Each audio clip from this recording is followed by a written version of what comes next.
Today, I'm going to share a journal entry from a week ago. And 1 week ago from today, I have a coach from, I'm a fellow on Execs on Deck, a program which is for executives who are looking to transition either into being a founder or being a executive in a tech startup space. And so as a part of that program, what comes with that is 6 executive coaching sessions. And so last week was my first executive coaching session.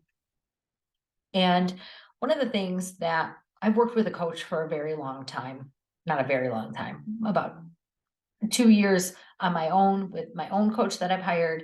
And then when I was working as a school district administrator, I always believed in the power of having a coach. And so I have hired coaches throughout my career. And one of the things that I've learned over the years of working with a coach, and why I think having a coach is so valuable, is that you get out of your coach what you put into it. And so I have 6 coaching sessions available with an executive coach who works specifically in the space of tech startups. And good coaches, I'm a trained coach as well, through a solution focused training. And what I've learned is that good coaches aren't there to do the work for you at all, right? They are there to support you in your work. And the way I describe it is like this. Here's a metaphor, if you will, of how I think about the coaching process. I wake up in the morning and I'm standing on the edge of a cliff every day.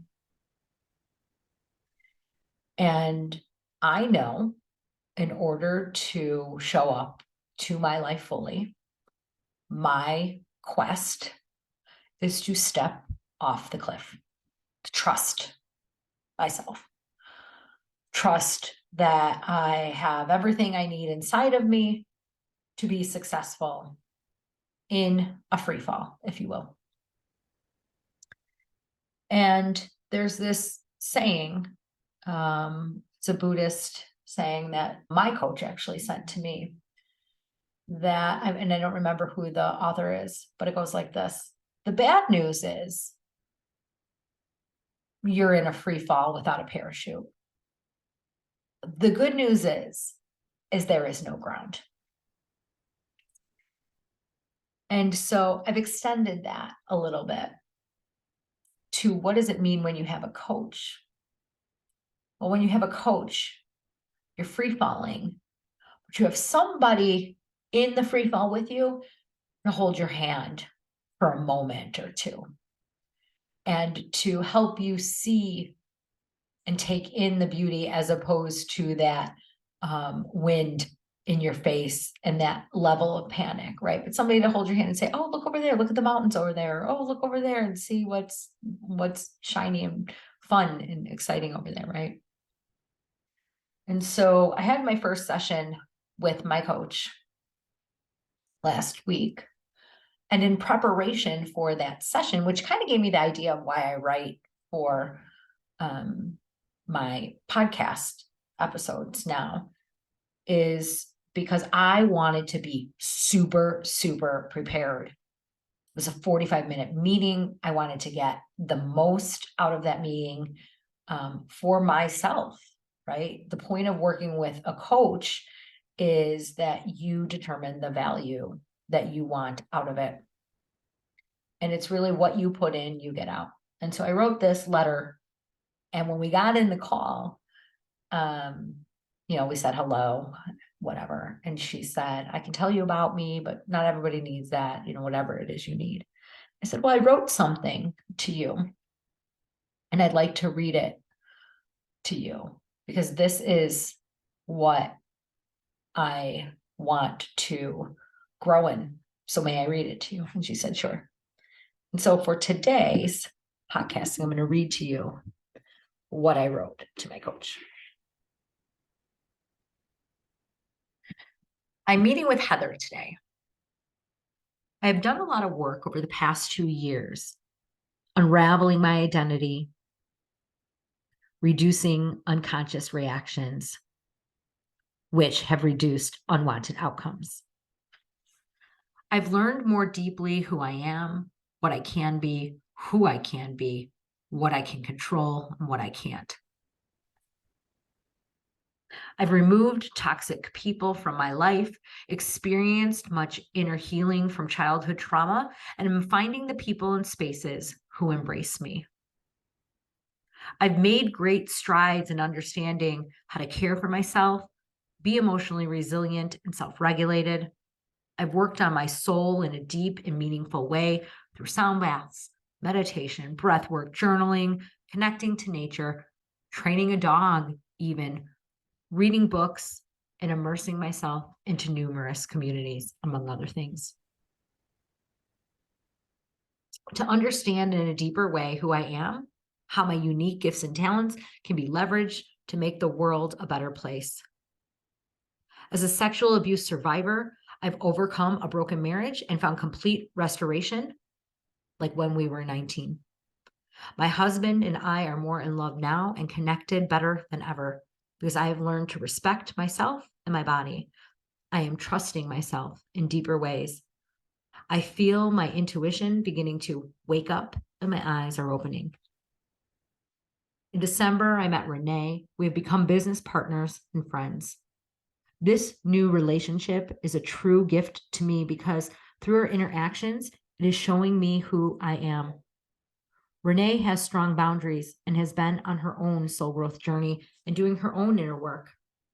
Last week, we had a successful in-person launch of Soul Growth, our company. The areas I'd like to focus our sessions on is creating a money mindset of abundance versus lack, shortage, scarcity, etc. I've been examining my limiting beliefs around money and the patterns of behavior they have been unconsciously looping. Here are some of the limiting beliefs. If you work really hard, you'll make more money. You must prove your value by your hard work and actions. Saving and investing are the only ways to abundance. If you need more money, you must work harder, longer, smarter than others. Having and owning nice things is okay, but never be flashy or a big shot. Never talk about money. It's inappropriate. Always live below your means and you'll be okay. People are more important than things. So if you have great relationships, you should be happy with that. It's enough. Making or having a lot of money will cause you to be greedy and stingy. You don't know the details of others who became millionaires and extremely wealthy, so it can't happen for you. You're too old to build a wealth legacy for your family and company. And the manifestation of these limiting money beliefs in my life look like this, some of them. Always looking for a deal, a sale, or discount when I'm making a purchase. Never wanting to pay full price because I'm worried I'm being taken advantage of. Feeling triggered and guilty anytime my kids ask for something, where I have one who asks for something all the time and one child who never asks for anything. I'm not sure what other surface patterns are in motion, but I am certain that it's time for a change and I need help moving from a lack and scarcity mindset to an abundance mindset. While this shift feels a bit more challenging than other obstacles I faced, I think the reason is I'm fully aware and ready and open to see this change manifest. With the other limiting beliefs I've overcome, I was also working on building my emotional resiliency, self-regulation, clear mind, etc. Today, I feel I have some foundational pieces in place. I have a meditation practice, journaling, and ability to operate from a place of much greater clarity and higher vibrational energy. Because of that, I believe I am open and ready to transform in this area, create new and open new neural pathways and experience new ways of being so I can provide for myself and my family, as well as create a company where others are better and able to also experience the inner transformation power like I have.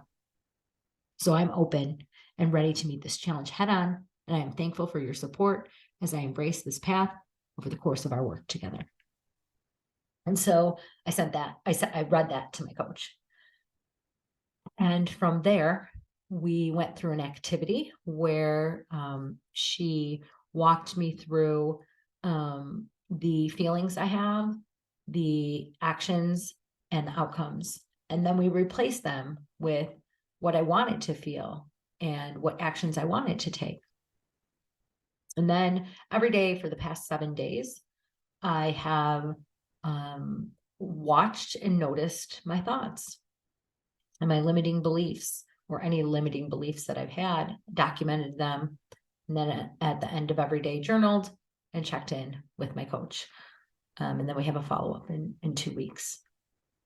And just the act of putting it out there with her, and now with you all in this safe podcasting, build in public space, takes away part of the shame that I've been carrying around this limiting belief. And here is what I've learned about shame. When shame is exposed, when it is called out, when it is named, it loses its power over you. It can no longer control you. And so this past week has shown me so many things about myself. And I've had great experiences. And I'm becoming more confident. I'm having better communication. I'm setting better boundaries of who I am and what I expect in conversations.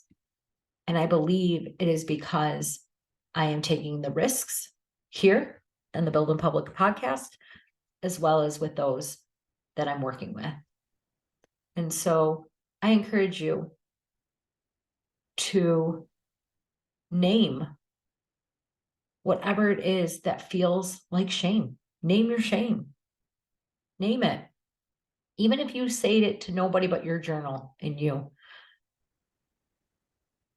Putting it out there, getting it outside of you, disassociating it from your identity. You're not that. I'm not my limited money mindset.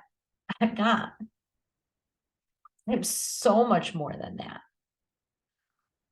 The abundance, the richness of the life I have that I talked about at the beginning of that letter, that is true wealth, not the dollar amount in my bank account.